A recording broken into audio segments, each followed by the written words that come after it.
Today, it's an all-women Friday. I'm being joined by Kemi Fola-Adeyemo. It's good to see you. And it's been a while. Good morning. Good to see you too. Same here. You're looking good, by the way. So are you. Thank you. Glowing. Thank you. Glowing. You know what I'm saying. Anyway, today we have an array of issues that we will be looking at. We'll be talking about mental health issues and other harmful traditional practices that a lot of persons have been talking about, and there's still the need to amplify them as it is, so as to create some level of awareness and to see how we can navigate this path. We're also going to be talking about the matter of food security. This is an issue that has been on the front burner for some time because of the current realities, not just in Nigeria, but across the world. We're also going to look at this matter of death penalty that the Senate has put forward for manufacturers and processors or persons who process drug abuse and all those issues that is detrimental, right, to persons in the society, basically. And that is where we will begin from. Talking about the Nigerian Senate approving a death penalty for drug offenders found guilty of drug abuse. The Senate's decision follows the consideration of a report by a joint committee on Judiciary, Human Rights and Legal Matters and Committee on Drugs and Narcotics of an act to amend the National Drug Law Enforcement Agency Act. Now, National Assembly correspondent TVC News On has details. Chairman of the Joint Committee, Senator Tahir Monguno, presenting the report to amend the National Drug Law Enforcement Agency Act to strengthen the operations of the agency, review penalty provisions, and enhance the power of the agency to prosecute drug-related offences.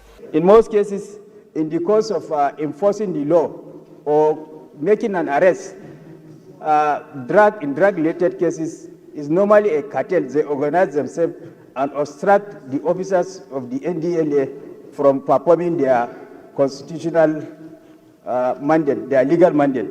So therefore, there is need to impose a very steep penalty to deter them from such acts of obstruction of exercising legal powers. During the clause-by-clause consideration, the Chief Whip of the Senate, Senator Ali Ndume, disapproved of the committee's recommendations on Clause 11, which proposes a more lenient penalty for drug offenders of not more than 25 years imprisonment without option of fine, different from what is contained in the Act, which provides a life sentence. The lawmaker proposed a death sentence for anyone found guilty to serve as a deterrent to drug offenders. When his proposal was put to a voice vote, the ayes had it. I am surprised that the committee is recommending a softer punishment. It was a life imprisonment. In fact, we should change it to death sentence. It's time to call a spade a spade. If we want to eradicate drug trafficking in Nigeria, the only way to do that is to nip it from the board and to make it a capital offense. However, some senators strongly disagreed with the new clause and called for a review, but they were overruled by the Senate. I am accountable to my conscience and to my community. Death sentence is not a matter for a, nay or nay. Everybody should vote so that we will be counted when it matters, those who vote for death and those who vote for punishment. The chairman of the committee, Senator Tahir Monguno, while speaking with journalists, advised lawmakers strongly opposed to the decision of the Senate to seek an amendment through a motion, but it's still not a guarantee that their request will be granted.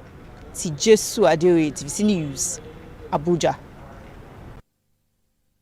Interesting times ahead, especially with the fight against the menace of drug abuse in our society. And this is a menace that is not just in Nigeria, but also across major countries of the world. And governments have been looking at how to address that. We see that the NDLEA has been at the forefront of fighting this matter of drug abuse and substance abuse in Nigeria head on.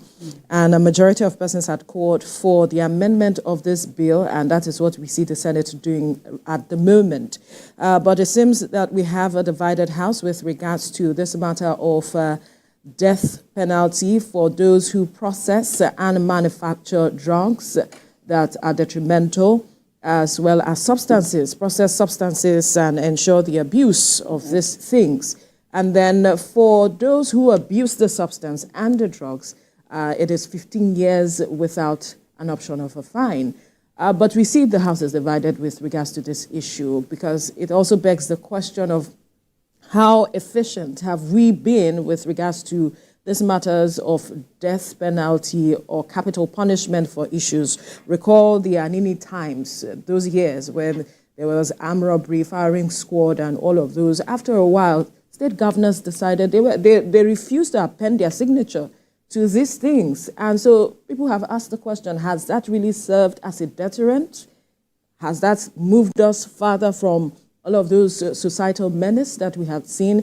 How far will this take us now that we are toeing this path? Absolutely. And even up until now, we still, even though we have the death penalty provision in our laws, we still are experiencing governors hesitant about signing the death warrant. So it does beg the question indeed about, the relevance of the laws. And you can't blame the judges, because they really have no power to remove that provision from the law. So if the law provides that death penalty is the ultimate sentence or the ultimate punishment for, say, murder, and in this case now, if it is indeed assented to by the president, now drug trafficking or drug or manufacturing of and processing of hard drugs, if it does get through that stage or passes the stage of the presidential assent, the judges will really have no choice but to impose that sentence. But then what happens? These people just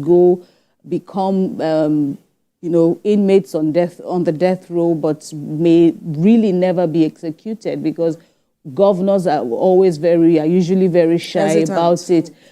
No one knows why. Could it be for political reasons? Well, or we saw Adams Oshomole talking about conscience there, so they don't want blood on their hands. Well, funny enough, statistics say that at about the time when he was governor, executions, where we carried out, as in he signed, a particular death execution.